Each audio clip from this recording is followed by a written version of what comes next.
Right. We're back. We're back. It's been a minute since I've done one of these. I'm very excited. Today's been kind of an interesting mood day, reflecting. I've gotten back into listening to audiobooks on my walk.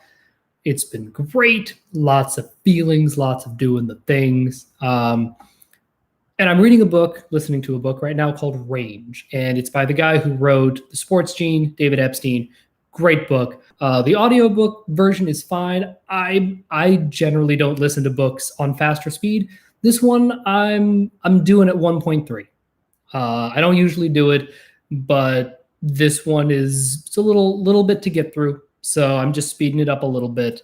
And just the pacing is just better. So one of the big things that I have been thinking about is DE and its need for an intense amount of validation when it's in a savior state. So this is true for the EJs. This is true for anybody with blast and play in their top three. And it's especially true for those of us like me who have blast and play as their top two animals, right? So even though I am Mr. Double Decider, TE and FI in the middle, I can still very much fall into a lot of EJ traps. And one of the big traps, so I had a little bit of an altercation with somebody, a fellow industry professional the other day. And I've been thinking about it a little bit, and it's weird because decider issues rarely get to me. Like, of course, they hurt and I don't like them when there's friction with the tribe member. But this one is sort of stuck with me a little bit, and I'm trying to process it. And I'm actually kind of excited that I'm actually having a decider issue as a double decider. And I'm like, ooh, okay, if I'm having a decider issue, then it means that one of my demons in the middle actually got compromised, which means that it's growing and strengthening and it's not getting totally overrun. So in a lot of ways, I am sort of excited about it from a personal growth perspective. And sort of what I started to process and I started to think of is like, the issue is not for those of us with Savior DE. The issue is not that we need to be liked and valued and appreciated. That's fine. That's actually crucial to survival, right? The super extreme DIs have a really easy time going the complete opposite direction where they're like, I'm going to cut you out of my life and I'm going to cut you out of my life and you don't support me and you don't support me and I'm amazing and fuck you guys. And then they wake up one day and they're like, wait, I only have like 2 friends and they're both sycophant idiots. Oh, fuck. Right. So the DIs can go a little far in the other direction. But, for the purposes of DE, one of the real problems is that when we make the outside world and the tribe the authority in an inappropriate way, right? And that's really what we're talking about with all of these functions and going too far and to the extreme, whatever that means to you. When we're talking about DE in a savior state, the impulse of the savior DE, especially blast play, double activated, whatever it may be, is that we don't look at things as pass fail. And I think that this is true for our first and last functions in particular. With our middle functions, we tend to be a little bit more comfortable with playing the pass fail game. Whereas with our top and bottom functions, there's that feeling of, well, I need to get 100 on this test. Not always, and certainly, for somebody like me who's a glass lizard, it can manifest in a number of different ways. This is not a blanket statement, but as far as general trends go, we are more willing to play the pass-fail game with our middle functions. But the exception to that is whatever our double activated savior function is, that's where we're going to get weird. Right. And it's going to be really easy for us to go too far. So again, just I'm using DE as an example of this, and OE, and because I'm double activated on my DE and my OE, I have sleep last, right? So I'm super cranked up out there. And one of the things that ends up happening is I'll have a small altercation with somebody, and it'll get blown out, like I will subjectively blow it out of proportion because I will give this one person way too much authority. And that's just not how the world works. There are a lot of people in this world. If you meet enough people and interact with enough people, you're going to have energetic mismatches. That's just the nature of things. And I was talking to another one of my DE buddies today, and I was like, you know what? Like, if I can get 60% of the people that I interact with on a regular basis, or just interact with in general, obviously the people I interact with on a regular basis, that's who I want, to like me and keep those people around and grow the community and the feelings and the tribe. But like, I've really, really been trying to be very conscious of lowering my bar. Because before, I was all about the 80-20 rule, right? I thought that was a nice compromise. I want 80% of the people in the world to like me. And then the other 20%, there's just going to be an energetic mismatch. But I think that bar might be a little too high.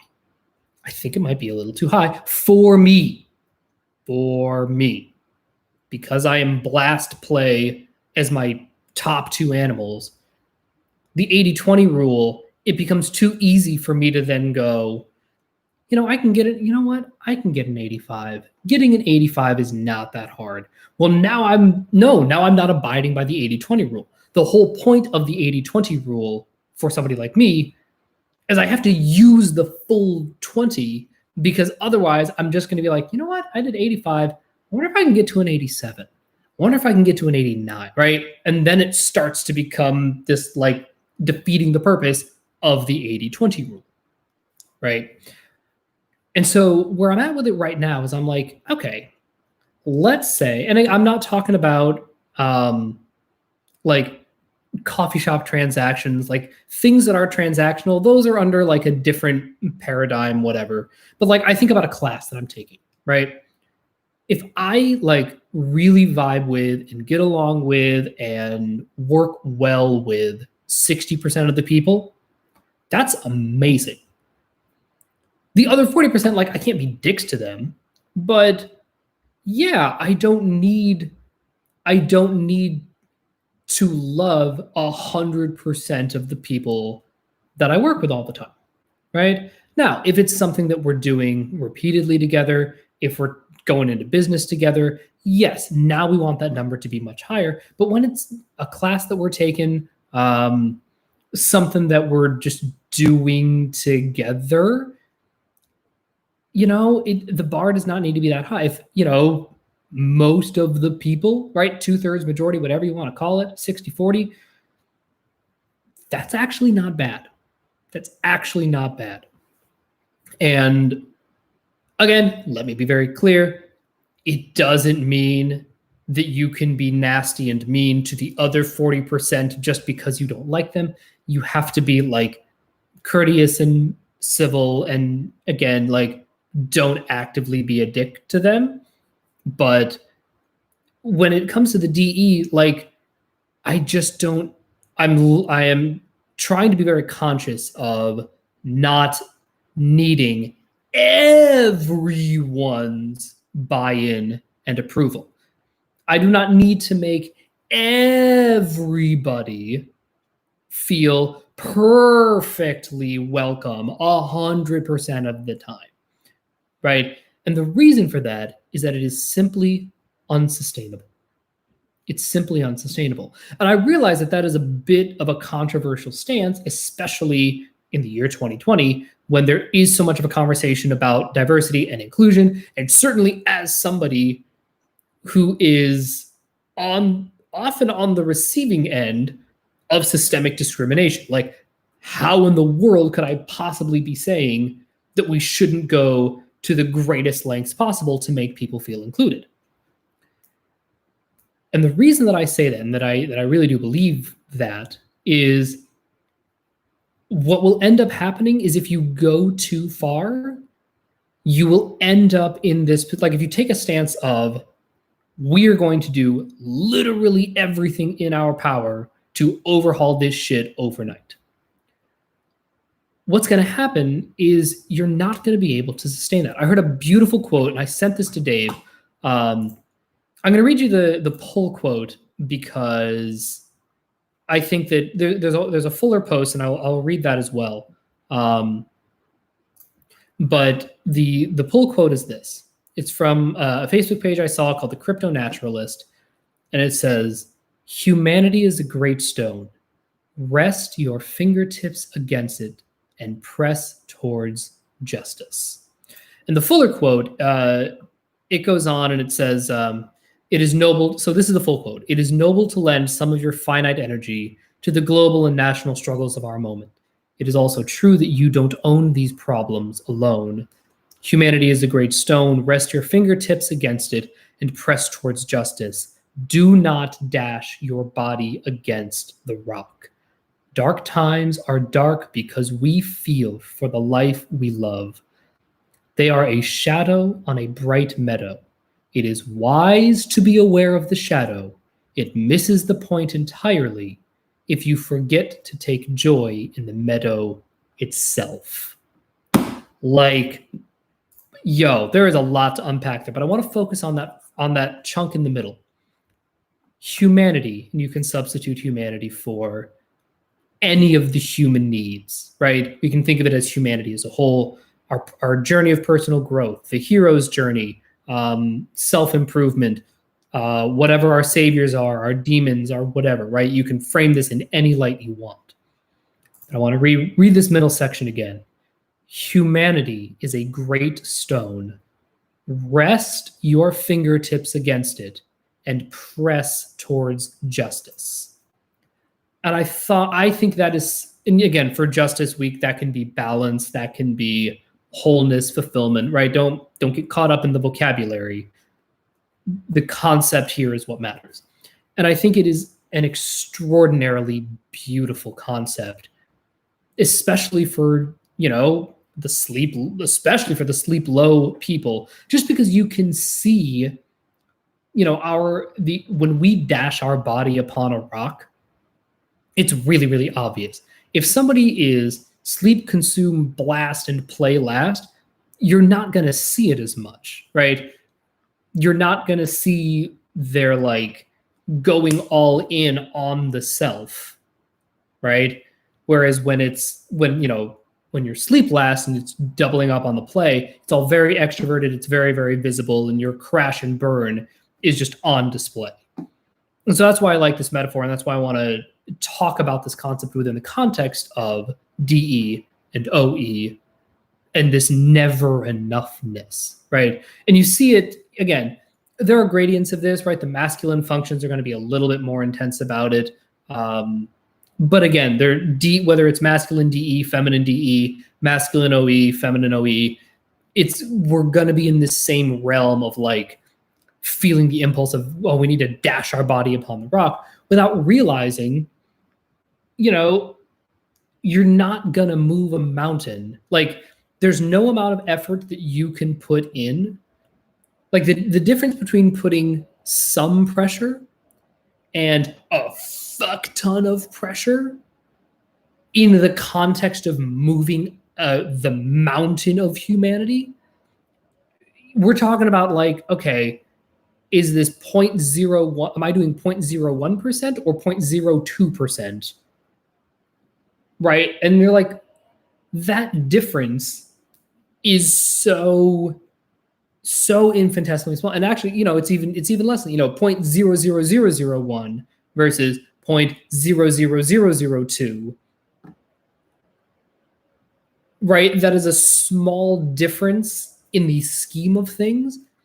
But if it's the difference between pressing and doubling your efforts to dash your body upon the rocks, it's not worth it, right? You want to put in effort proportional to the result, right? Because if your goal is longevity, your goal is to grind, this is the 4 wheelbarrows a day sort of thing, you know, doing 10 a day is not sustainable. Killing yourself and burning yourself out is just going to ensure that you don't do more later, and that you end up getting less done over the course of the week, over the month, over the quarter, over the year. And I'm really been processing this idea of like how save your DE, and especially blast play double activated DE, there's this feeling, incorrectly, subjectively, that it's just the number of people that we often feel that we have to impress and that we have to get on board with us, and really looking for quantity versus quality. One of the things that I've been thinking about, and it's funny, it was actually an email to Dave that inspired this thought. Because I sent him this thing, right? I sent him the quote about humanity is a great stone. Rest your fingers. What is it? Rest your fingertips against it and press towards justice, right? I sent that to him, and I sort of told him what I'm telling you.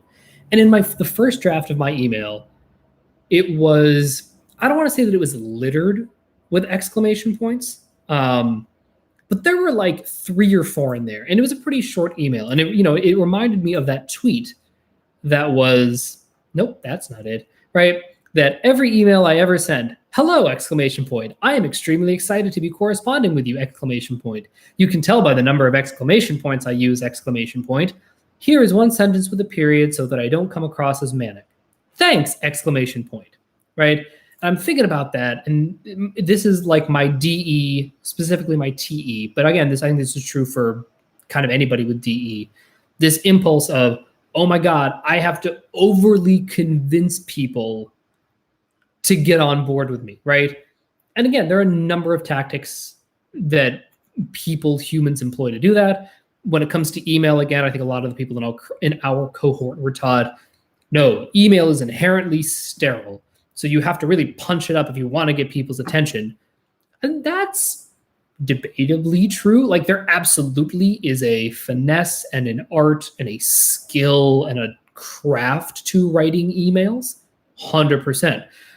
But when you're trying to oversell it with the exclamation points, it's like, whoa. You don't need that. But more importantly, if you are communicating with somebody who needs that from you, that is not a sustainable relationship. If the person, right, and it's just like dating.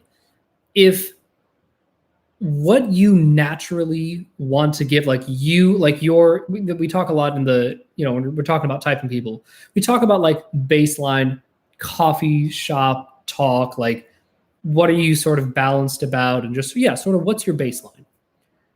And then then you're looking for the spikes, right?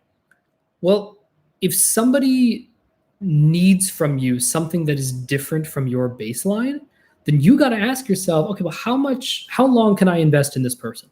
One of the reasons that Dave and I and Shannon and I get along as well as we do, and we've been friends now for over 2 years, corresponding back and forth and talking about life stuff and OP stuff and typing stuff and journey stuff. It's been a really fulfilling friendship to get to know those guys over the course of the year and sort of watch them grow and me grow and sort of seeing our processes reflected. It's been really, really special.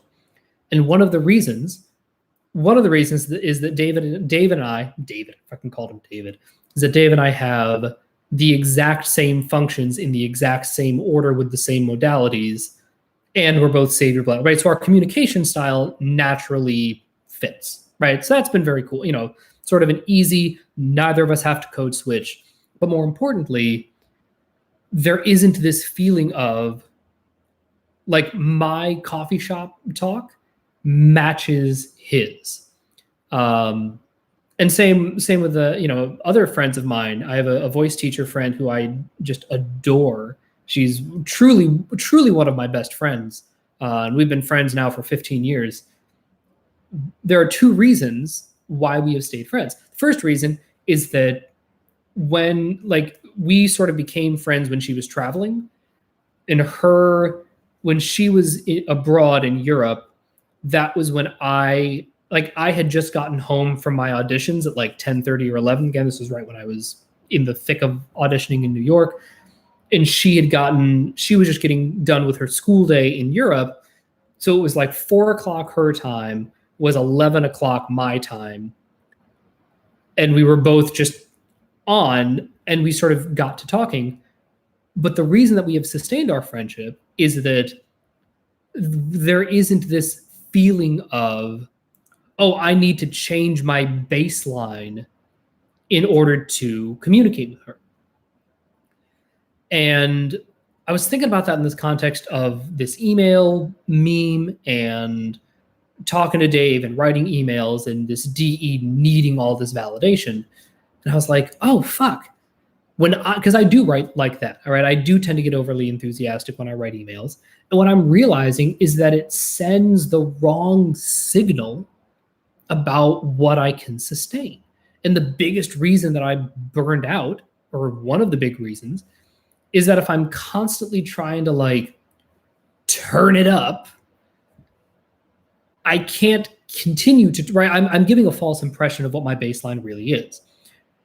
And part of the DE journey is figuring out, okay, this is my baseline.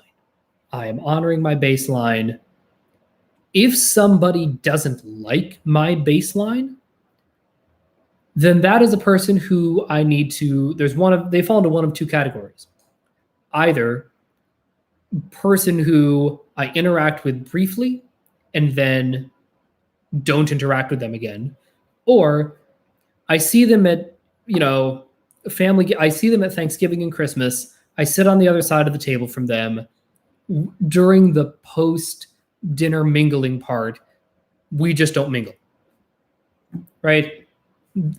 Those are the two categories they fall into. I'm not trying to get them on my side, because who I have to be and the ways in which I have to contort myself to get on their side is not sustainable. And what ends up happening, certainly to me as a DE, certainly to me as a feminine DE, is being like, oh, I can contort myself in a million different ways, and I can chameleon and be who I want to be, be who I need to be to get this other person's validation. And you end up coming back to your apartment and you're like, wait, who the fuck am I again? Because here's the thing. My natural style does not involve exclamation points. It does, however, involve varying sentence length, right? The reason that I am a good writer has absolutely nothing, and communicator in general, has absolutely nothing to do with my vocabulary, my ability to be descriptive, nothing to do with that. The reason that I am a skilled writer is purely my ability to hear the music in text and to vary my sentence length based on that. When I write a paragraph, it sounds like I could be writing, and it's why I like nonfiction books. I want to narrate nonfiction books, and I have a real interest in that, because you can give me the driest text possible, I can make it sing, because I understand phrasing and sentence length and all the NT mechanics of it. But that doesn't include a lot of exclamation points. And it doesn't include a lot of that sparkly enthusiasm. That just isn't a sustainable style for me. And I think about the work environments that I've been in, and the work environments that have been bad fits are places like a lot of corporate settings are really bad fits because they don't care about they just want like boom, boom, boom, boom. They want short sentences. They don't need the enthusiasm. It's all overly mechanical, right? And so I'm like, no, but I want to like vary the sentence length, and I want to communicate tone and feeling and the musicality and expression. Like that's really, really important to me. And I can't do that. And like that isn't appreciated in a lot of contexts. Great, that's a bad fit. On the other side of the spectrum, I am not actually at my FI core Mr. Happy Dancy Guy. That's not sustainable for me. It never has been. It probably never will be. but that is a mode that I have adopted as a way to compensate for not working on my FI and not trusting my FI and being like, well, this person wants me to be enthusiastic. I am not enthusiastic. Whatever. Again, I'm shorthanding that. Like, let me put it this way. This other person wants me to signal enthusiasm, right? Whether or not I feel enthusiastic is actually irrelevant to them. If they can't see it, they don't care, right? And so I found myself in a lot of situations like that.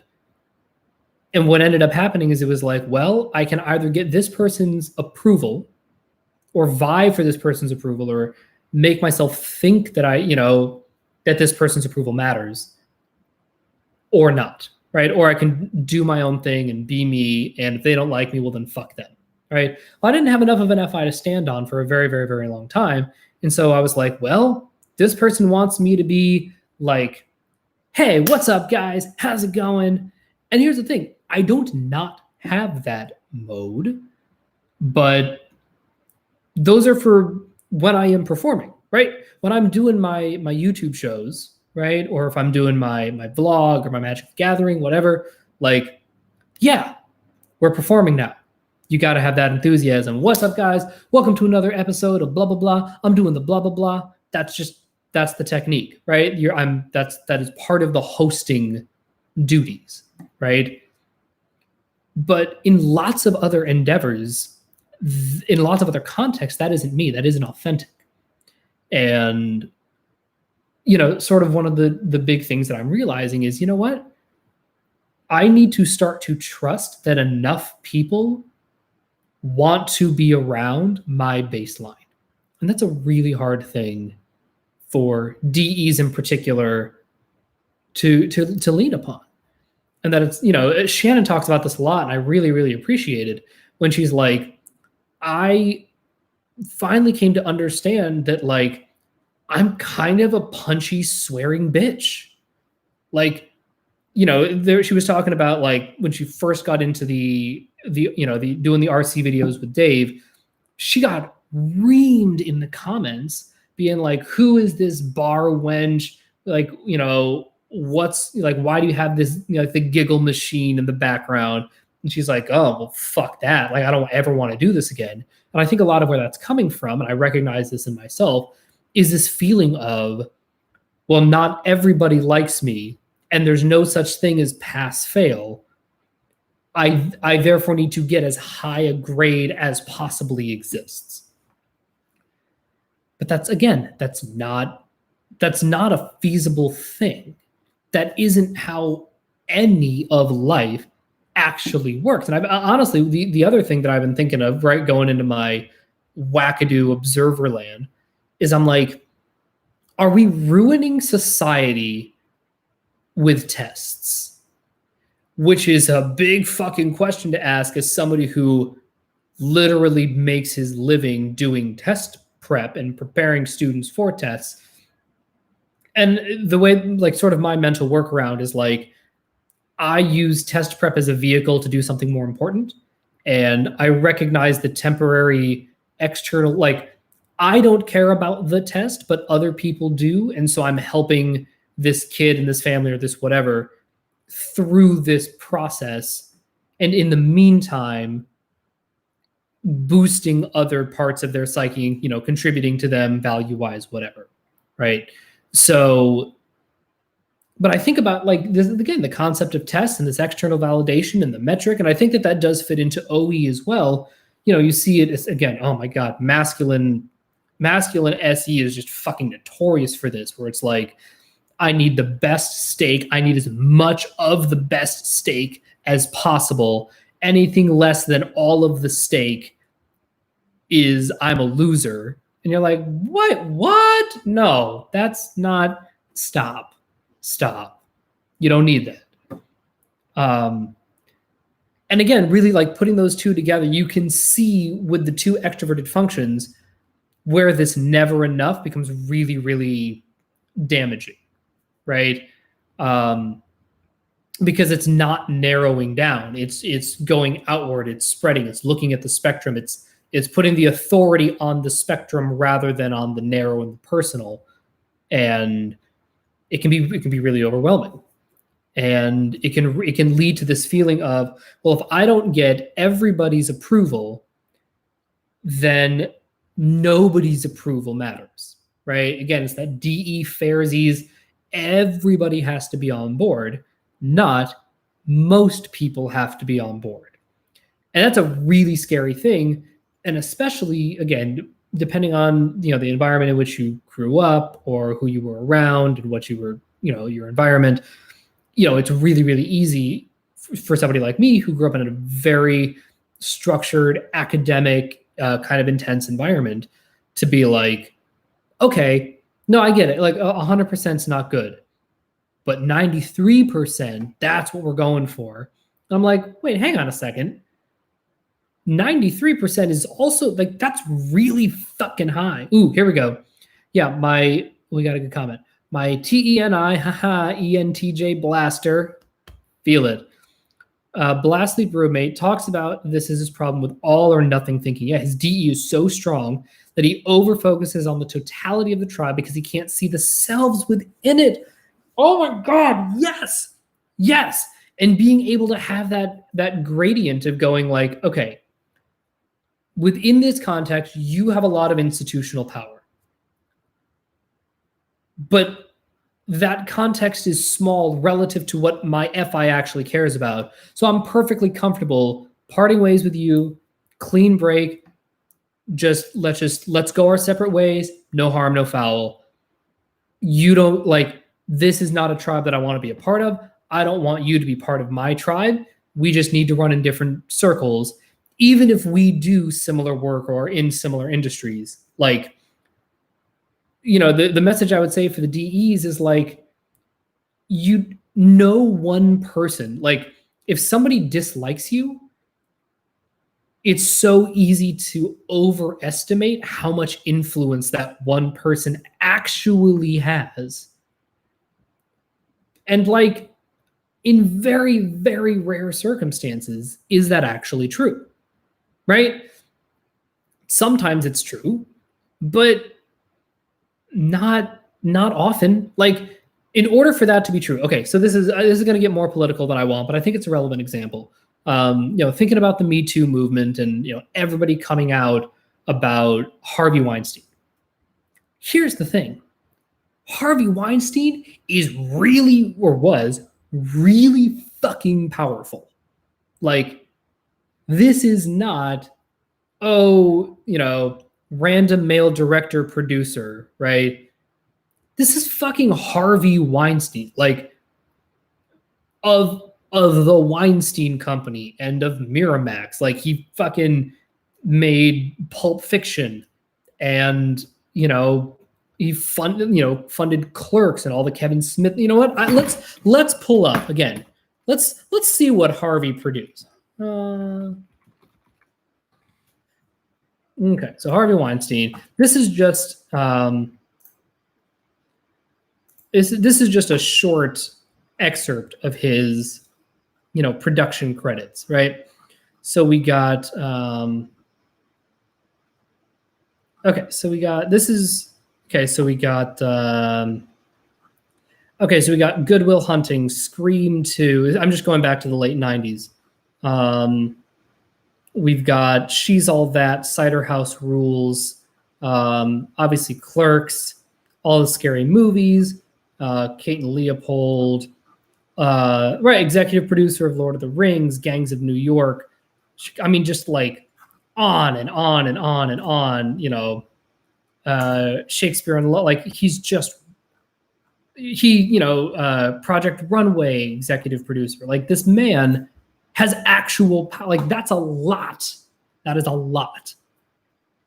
Very, very, very few real life situations involve somebody with that level of institutional power. So I think my message to the DEs, especially the DEOE types, is that very few people who like us or dislike us actually can swing the vote overall, right? And can really tip the scales. Very, very, very few people can actually do that.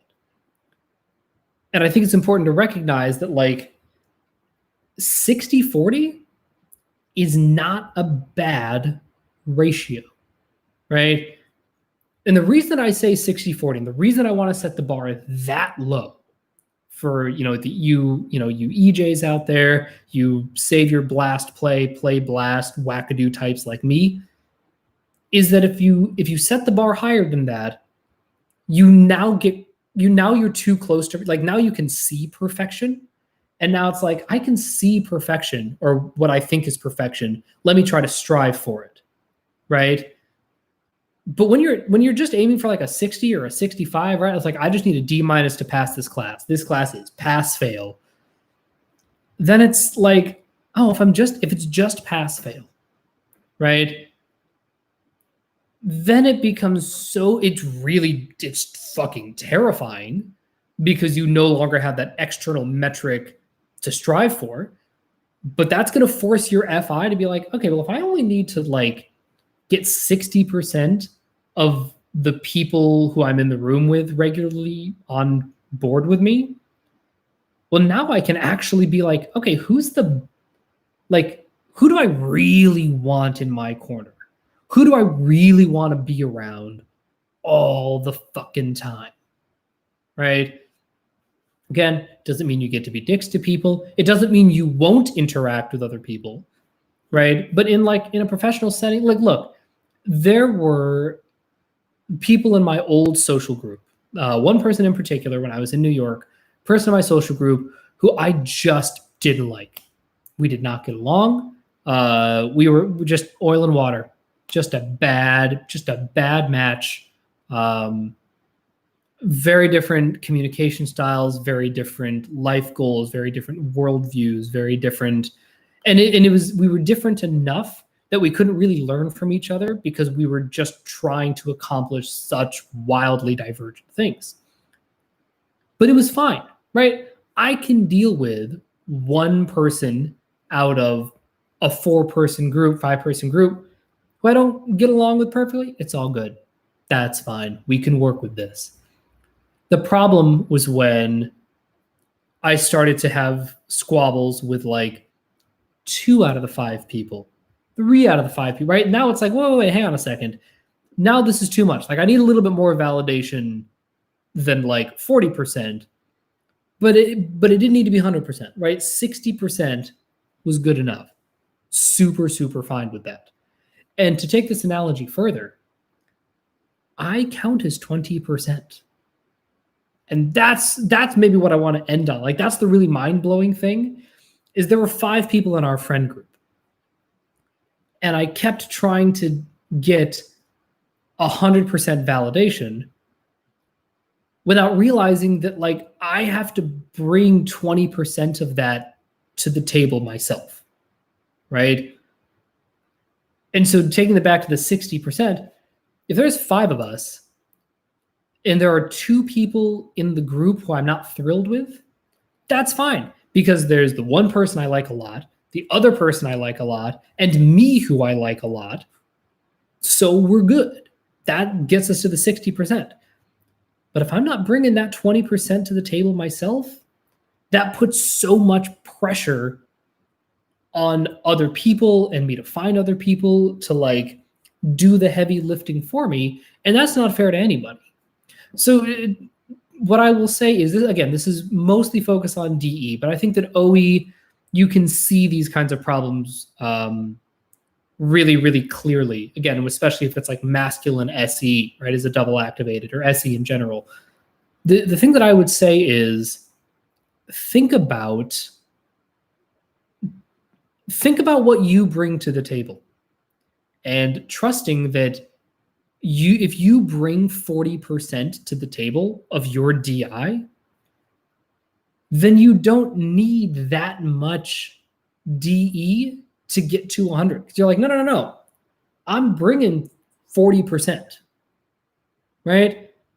So I don't need 100% of all the humans because I'm bringing a lot of value.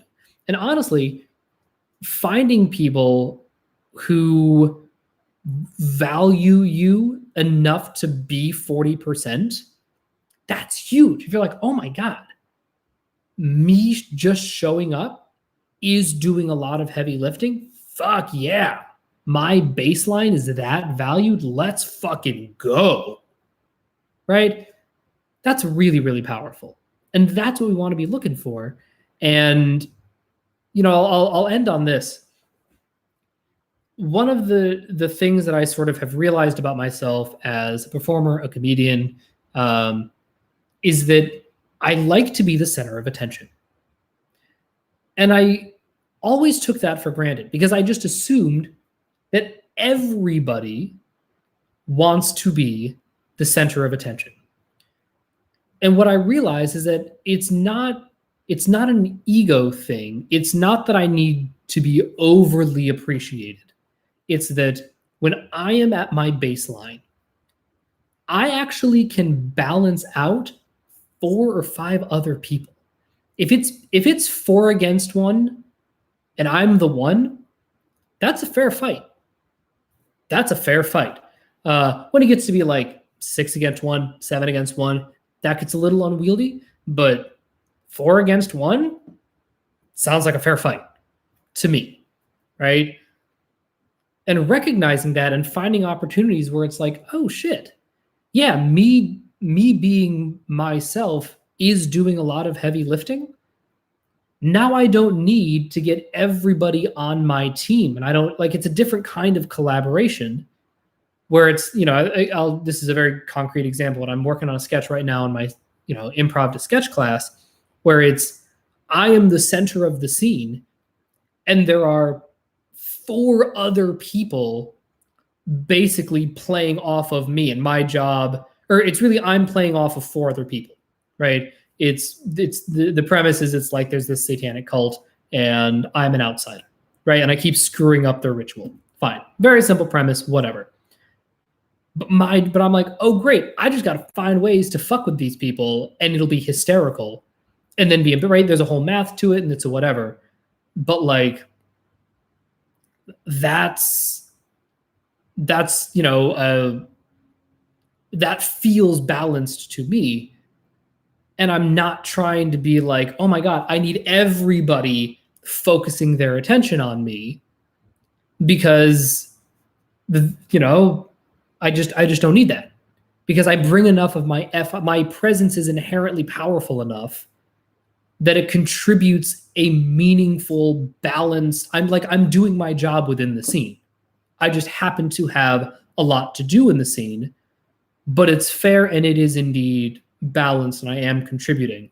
So I would encourage my DE compatriots to seek out environments that really feel like a good match and to recognize what a good match feels like so that you can go, right? The goal, and I'll end on this, the goal of finding a great match is not so that everything you do is a great match.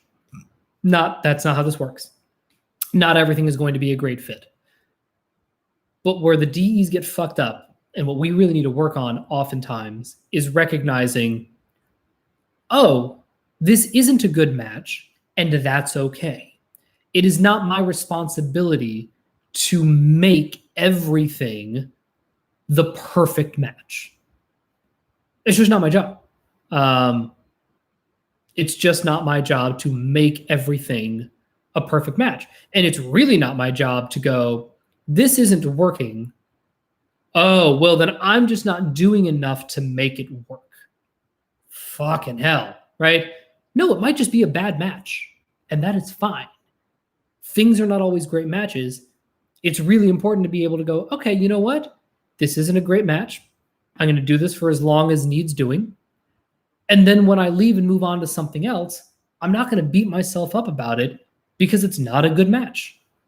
Cool. Time to find something else that is a better match, right? And every experience you have and every person you interact with, that's just going to help calibrate down the line of like, okay, I know that when I hear this kind of language, it's just going to be a bad match. Cool. So when I hear that, I can trust that and not go, well, this person has a lot of power and they're very well known and fancy schmancy and famous and blah, blah, blah. I therefore should align with them. No, that's not how this works. It's going, you know what? I do not care how much institutional power they have. That doesn't align with me. So let me try something else. Let me find something else that is more sustainable and more in alignment so that I can just be more fulfilled and so that I can grow and feel vulnerable. And then there may come a point where that stops being in alignment. Cool. And like this class I'm in right now for improv, not a great fit. No harm, no foul. It just isn't a good match because last quarter, right, last term, it was a very heavy on the sketch writing component. And I was like, this is a great fucking match. Like, we improvised the scene twice, we recorded it, we wrote it down, and a lot of the work was about going home and like writing out this script. Oh my God, I was fucking in heaven. I was like, I can do this shit all day. And this one, and moving forward, it's going to be much less written down. I'm like, I don't want to do this work. This isn't a good match. It's not bad. It's not good. It just doesn't align with me. And that's fine. I am not obligated to opt into everything simply because it exists and is offered when I'm paying for it, right? Again, I'm not getting paid to do this. I am paying money to do this. Why am I opting into something that is clearly not in alignment? Let me opt into something where I'm actually excited about doing the work. So I'll end there. If you have any, comments, concerns, thank you, Daniel. I appreciate that. I felt really good about it. I've been processing a lot. And if you have any comments, questions, let me know in the comments below. I love talking to my DE people about how to just get more aligned and get more in touch with ourselves. So I will talk to you guys later. Thank you so much for listening. Bye.